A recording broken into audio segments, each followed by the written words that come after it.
The Silver Sable buff. Hi everybody, hope you're doing well. Something that kind of fell through the cracks of yesterday was the Silver Sable buff information. I don't know if anybody else was kind of going to the website or at least waiting for info when it came to the updated abilities for this champion. This rework is something we're going to be covering in this video to let you know what has actually changed.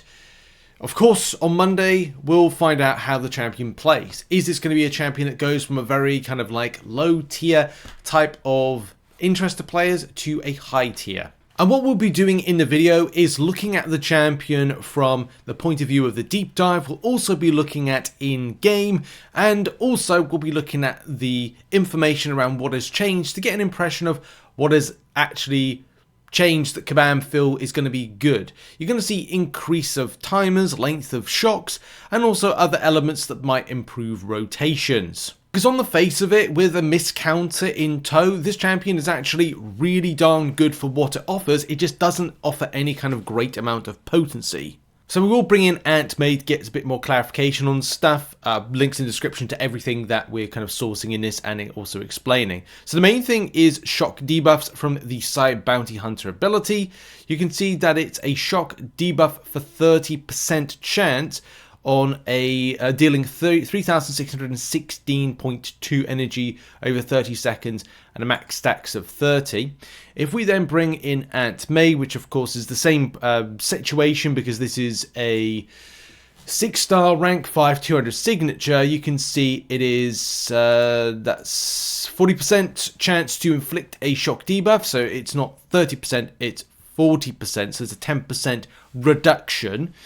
Then there seems to be more shock damage over 20 seconds, which is now being buffed up. So you can see right there, and it's right there. So max stacks of 30. So we've seen a decrease in chance, but an increase in damage potential, and a higher duration on that first light and medium attack hitting for shock debuff damage. So that's a buff.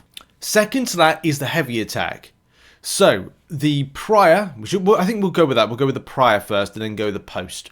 So on the heavy attacks, cannot miss, that's a given. Final hit inflicts a 35% disorient passive for 20 seconds. Against science champions, the potency is 50%.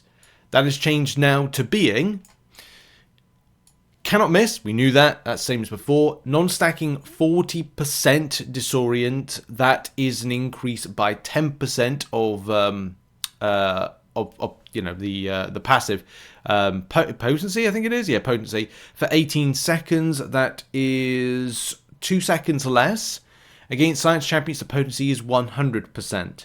So that's an increase by, well, I want to say it's like it's an increase because you're theoretically, because it's 2 stack on the non-buffed, you can see right there, so it's like it's 2 stacks, you're kind of like, it is technically less, but also is easy to rotate and apply because you're not having to, I don't know, restack it. So it's always going to be on for that 18 seconds, which is the new buffed ability to put it on there. So that's better.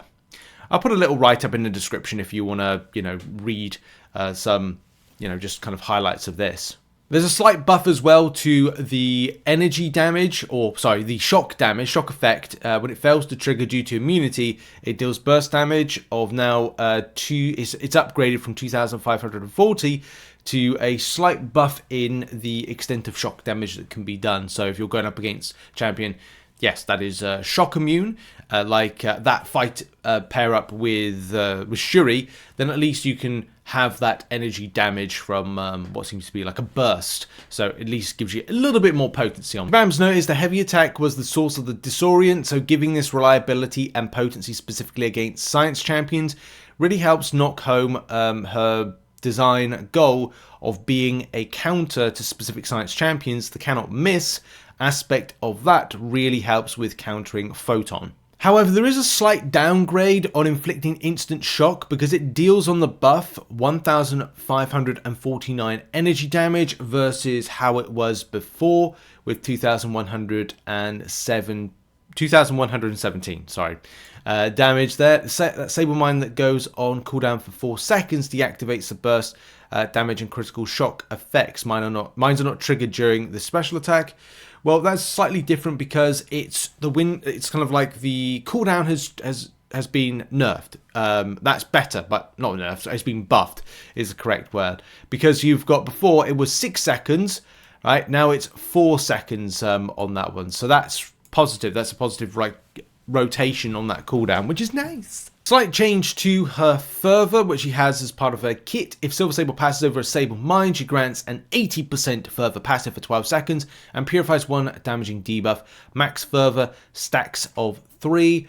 So the slight change with that is here, in that it is not a 2, it's gone from it's an 80%, not a 2% Fervor passive for 20 seconds and purifies 1 damaging debuff. So it's from that 2% to 80, and also the max stacks, which I don't know if actually is on here, of the stacks that you can get with it, but it is max stacks of 3. Quickly jumping to her signature ability, the non-buffed version is as follows. Activating a special attack grants 211.97 cruelty for each shock effect on the opponent for 15 seconds, a max stack of 10, and light and medium attacks that intercept the opponent have a chance to inflict an additional SI Bounty Hunter shock debuff with a plus 60% flat increased accuracy. What does that change to? We now have it as activated to 258, so it's a slight increase on the cruelty passives.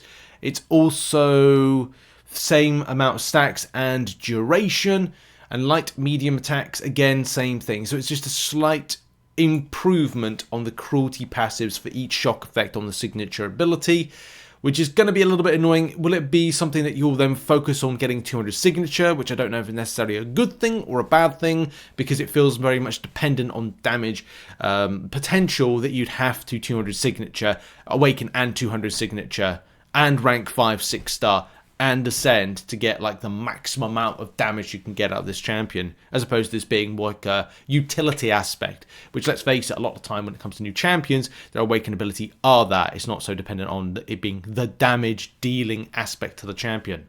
There doesn't look like there's any changes to the SP1. That seems to remain absolutely the same, but it is the SP2, which does have some extras, and I think as well there might be something for the SP3, but let's read on and dissect this. So the old abilities for the SP2 is that the first hit grants a non-stacking whatever cruelty buff for 20 seconds. I say whatever because depending on the rarity, it could be 4,234, could be a little bit less, could be a little bit more. If the opponent is knocked into Silver Sable via Special Attack 2, convert up to 10 personal shock debuffs into cruelty and critical shock passives, multiplying their potency by Silver Sable's critical damage multiplier. Okay, so the SP2 now sees an increase in that cruelty buff. You can see right there, that's buffed up right there nicely. If the opponent is knocked into the SP2, then converts up to 15 personal shocks. It is now buffed up because before it was 10 personal shock debuffs, and the same with the aforementioned critical shock passives. These last 5 seconds, and it looks like, I don't know if there was, doesn't seem to be on May a time as to how long they last for, but it's 5 seconds.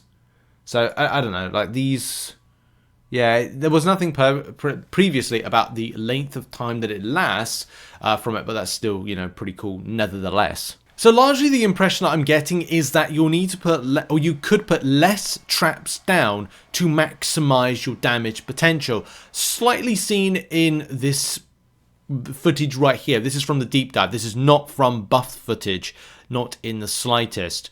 So as long as you're building and rotating well enough and you've got your traps down, mines down, sorry, that you're able to maximize a lot more damage. You can see here, this is probably a good example of it, and I'm kind of glad that the champion is indeed getting a buff, because that's not excessive. It's not excessive damage. Good utility or good ways to counter miss-based champions, but it's not the high damage potential I think a lot of players want to see. It is way too early to surmise whether this will be a decent buff or a bad buff.